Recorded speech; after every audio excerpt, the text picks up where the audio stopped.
Hey everyone, welcome back. Before we jump into the video talking about the good versus the bad of using credit cards, go ahead and click the subscribe button if you haven't been already subscribed. Make sure you click the bell as well.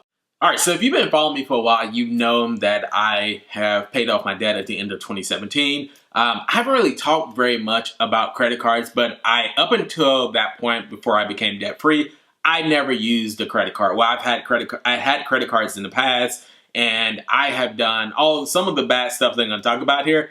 I've done it. And I just got to a point where, I'd gotten to a point where I just didn't trust myself with credit cards. And I knew that I couldn't handle having a credit card. I fell into the trap of getting them when I was young. I, started out with a small limit of maybe 500. You go spend that money, and then you get in the habit of just paying the minimum, and then you're close to your limit. And then all of a sudden you get that notice from credit card companies, hey, let's increase your limit. So they increase your limit, and what do? You go ahead and match the cards up to that new limit, and then that cycle continues, and then you get to the point where you just can't pay the credit cards. And that's where I got. I have built up several credit cards, and I just couldn't handle them. So for about 6 or 7 years, I went without having a credit card at all because I could not handle having credit cards, and I especially knew when I had debt that I didn't want a credit card. But since then, I've gotten well, typically it's a credit card, but I've gotten a charge card through American Express. And what I do is I have one for my business expenses, and I have one for personal expenses for recurring bills. I still use my budget, but instead of paying with my debit card for those bills, I pay with my credit card, get the points at the end of the month, then I pay the balance off each month.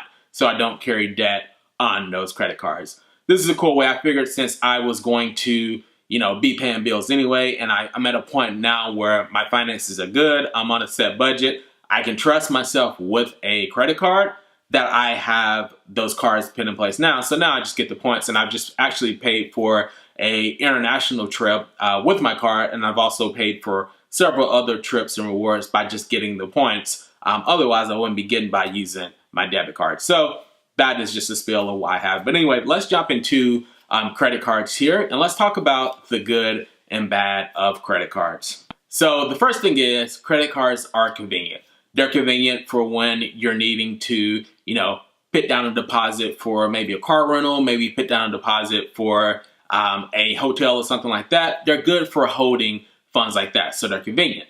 Another thing, when credit cards are used responsibly, they're a good way to build credit. So by using a credit card, that's another reason why I got it, is it helps to build your credit score. Again, if you stay within the utilization range, some people say between 25 and 50%. I like to stay within the 30% utilization of credit cards. As long as you stay within that range and pay your bill every single month, then that will go towards helping to improve your credit score.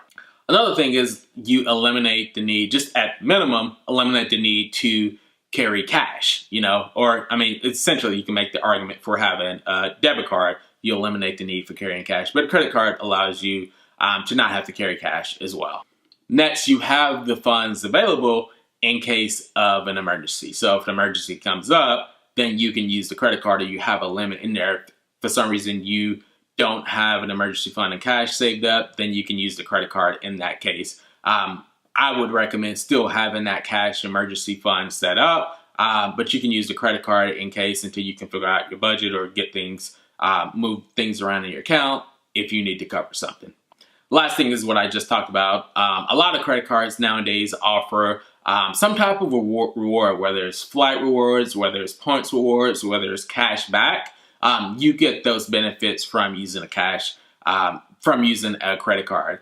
Now, we're going to segue into the bad, but I'm going to just start with that point there. Something to not get caught up in is, trying to build points and trying to build rewards. I think it's a good thing if you're using it for purchases that you are already going to be making anyway. So, we all have, a gas bill for our vehicle. We all have a certain amount that we're going to spend each month. We all have reoccurring bills that we can put onto our credit card, like groceries, cell phone bills, cable bill, internet bills, Netflix, all of those things you can put onto a credit card. Those are bills you're going to be paying anyway, so you can use your credit card and just get the points from those bills instead of using your debit card. Okay, so let's jump to the bad. We're going to start with the first one. The temptation to spend more than you actually have. So you're going to be tempted. It's so easy to use a credit card, and especially if you don't have discipline, you can easily spend money that you don't have just because you've been swiping.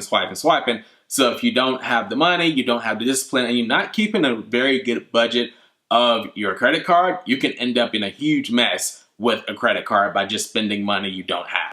Next, you can, again, that kind of segues from the first thing of spending money you don't have. You can rack up a lot of debt, again, if you don't have discipline. I know I keep harping on to this point. If you don't have the discipline and don't have the budgets in place to help check your spending on credit cards. So you can easily rack up debt if you're not careful with using your credit card responsibly. If you misuse your credit card, so misusing it, you rack up debt, spend more than you have, and you can't pay your credit card bill, then that could affect your credit score because you missed the payment on your credit card. And that brings us to the last part. Credit card, if you're not paying the card off every single month, the credit card fees and the credit card interests are really high on most credit cards. So again, if you're not spending responsibly, you're not paying that balance off every month, you could be paying a lot in interest and fees, especially if you get to the point where you're missing payments on top of just paying the minimum payment. So that's just a quick rundown of some of the good and bad things about having a credit card. Again, I do recommend if you're going to use a credit card, make sure you have a good budget in place. Make sure that you can actually trust yourself to use credit cards. If you have bad spending habits and you're not gonna be responsible, you can be honest with yourself. I was honest with myself. It's not easy, but it's pretty clear if you're good with spending money and you're bad with money. You know that until you get to a point where you can actually do a good budget, prove to yourself that you can stick to it, prove to yourself that you're not going to overspend by getting a credit card, then I definitely think it's a good way to rack up points and pay for things like travel or rewards and stuff like that. So definitely worked in my favor the last year and a half that I've started to bring credit cards back into my life. Anyway, if you guys have some recommendations of like your favorite credit cards, or if you just disagree or you agree with some of the points about credit cards, please drop them into the comments. All comments are welcome. I love to have an open dialogue and discussion about it. Anyway, I will see you all on the next video. Have a good one.